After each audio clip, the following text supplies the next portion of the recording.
Hello friends, Radhe Radhe, जय श्री कृष्णा। स्वागत है आप सबको अपने यूट्यूब चैनल किस लर्न में। तो फ्रेंड्स, आज मैं सामान्य ज्ञान जीके जी से टॉप 20 क्वेश्चन लेकर आई हूँ। सभी क्वेश्चन रिलेटेड टू इम्पॉर्टेंटली अगर आप किसी भी एग्जाम की तैयारी कर रहे हैं, वीडियो आपके लिए काफ़ी ज़्यादा यूजफुल रहने वाली है। तो फ्रेंड्स, वीडियो के इन तक जुड़े रहिएगा। अगर मेरे चैनल आपको हेल्पफुल लगे तो सब्सक्राइब जरूर कीजिएगा। तो चलिए हम लोग चलते हैं पहले प्रश्न की ओर से। मेरा पहला प्रश्न क्या कर रहा है? तो फ्रेंड्स, मेरा पहला प्रश्न कर रहा है कि किस मुगल शासक को आलमगीर कहा जाता था? किस मुगल शासक को आलमगीर कहा जाता था? तो फ्रेंड्स, ये क्वेश्चन को गौर से देखिएगा कि किस मुगल शासक को आलमगीर कहा जाता था। तो फ्रेंड्स, इसका जो सही आंसर है हमारा हो जाएगा औरंगजेब को। ओके, औरंगजेब जो था उसे आलमगीर कहा जाता था। ओके, तो ऑप्शन डी इसका सही हो जाएगा, ध्यान में रखना है। एंड अगला प्रश्न है प्रश्न नंबर 2 में। प्रश्न नंबर 2 कर है कि गुजरात विजय की यादगार में अकबर ने किसका निर्माण करवाया था? तो फ्रेंड्स, इसके यादगार में अकबर ने बुलंद दरवाज़ा का निर्माण करवाया था। ओके, तो ऑप्शन डी इसका सही हो जाएगा कि गुजरात विजय की यादगार में अकबर ने किसका निर्माण करवाया था? तो बुलंद दरवाज़ा का। ओके, ऑप्शन डी इसका सही हो जाएगा। एंड अगला प्रश्न है प्रश्न नंबर 3। हमारा प्रश्न नंबर 3 का है कि किस मुगल बादशाह को जिंदा पीर कहा जाता था? तो फ्रेंड्स, बहुत ही इंपॉर्टेंट है, इसे नोट कर लीजिएगा कि किस मुगल बादशाह को जिंदा पीर कहा जाता था। तो फ्रेंड्स, इसका जो सही आंसर है हमारा क्या हो जाएगा कि किस मुगल बादशाह को जिंदा पीर कहा जाता था? तो ये हमारा कहा जाता था, इसका सही आंसर हो जाएगा ऑप्शन डी औरंगजेब को जिंदा पीर भी कहा जाता था। ओके, एंड अगला प्रश्न है प्रश्न नंबर 4 में। प्रश्न नंबर 4 कर है कि अपने काल का महान संगीतज्ञ तानसेन किसके दरबार में था? अपने काल का महान संगीतज्ञ तानसेन जो था वो किसके दरबार में था? तो फ्रेंड्स, इसका जो सही आंसर है वो क्या हो जाएगा? तो फ्रेंड्स, इसका सही आंसर हो जाएगा option A Akbar. Okay, and अगला प्रश्न है प्रश्न नंबर 5। हमारा प्रश्न नंबर 5 का है कि मयूर सिंहासन पर बैठने वाला अंतिम मुगल बादशाह कौन था? मयूर सिंहासन पर बैठने वाला अंतिम मुगल बादशाह जो था वो कौन था? तो फ्रेंड्स, इसका जो सही आंसर है क्या हो जाएगा? तो फ्रेंड्स, इसका सही आंसर हमारा हो जाएगा मोहम्मद शाह रंगीला। ओके, एंड अगला प्रश्न है प्रश्न नंबर 6। हमारा प्रश्न नंबर 6 कह रहा है कि मुगल काल की राजभाषा कौन सी थी? तो फ्रेंड्स, मुगल काल की जो राजभाषा थी वो थी हमारी फारसी। ओके, तो ऑप्शन ए इसका सही हो जाएगा, ध्यान में रखना है। एंड अगला प्रश्न है प्रश्न नंबर 7। हमारा प्रश्न नंबर 7 कह रहा है कि प्रश्न नंबर 7 को गौर से देखिएगा। प्रश्न नंबर 7 कह रहे कि दिल्ली के लाल किले का निर्माण किसने कराया था?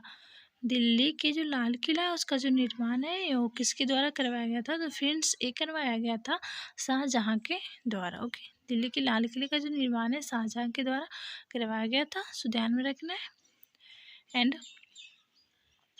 एंड नेक्स्ट है प्रश्न नंबर 8। प्रश्न नंबर 8 कह रहे कि सल्तनत काल में भूमि की पैमाइश को क्या कहा जाता था? सल्तनत काल में भूमि की पैमाइश को क्या कहा जाता था? तो फ्रेंड्स, इसका सही आंसर है जो हो जाएगा ऑप्शन बी मसहत। ओके, मसहत कहा जाता था। सल्तनत काल में भूमि की पैमाई को मसहत कहा जाता था। एंड अगला प्रश्न है प्रश्न नंबर 9। प्रश्न नंबर 9 का है कि निम्नलिखित में से किसने अकबर की जीवन कथा लिखी थी?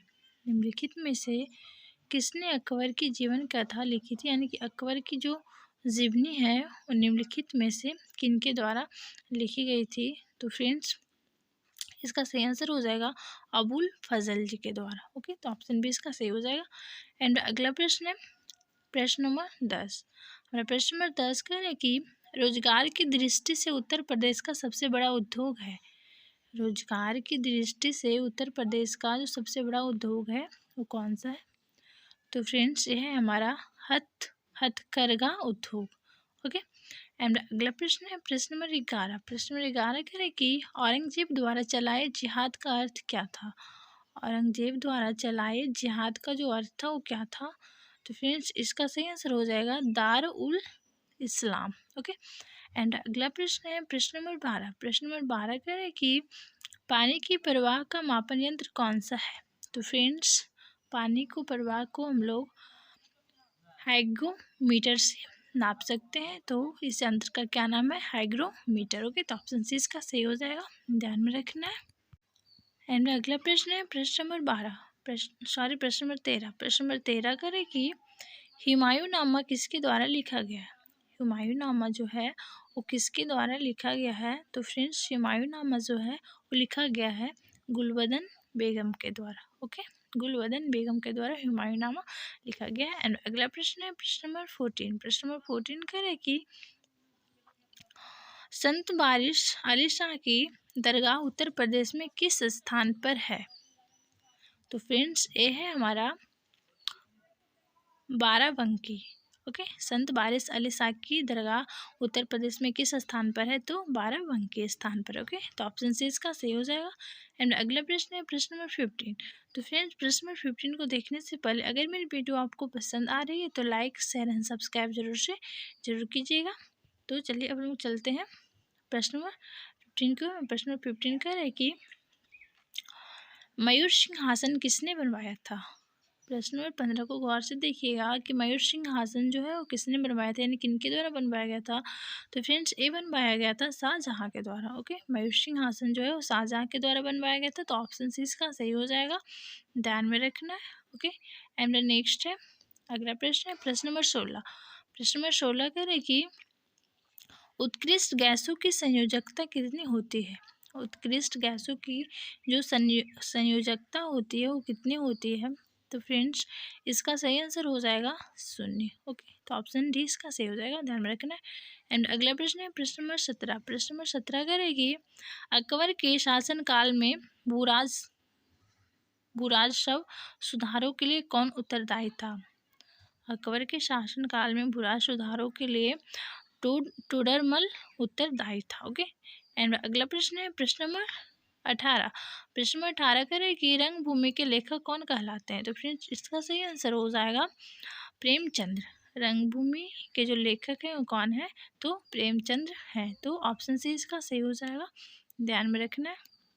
एंड अगला प्रश्न है प्रश्न नंबर 19। प्रश्न नंबर 19 करें कि रामचरितमानस के लेखक तुलसीदास किसके शासनकाल से संबंधित थे?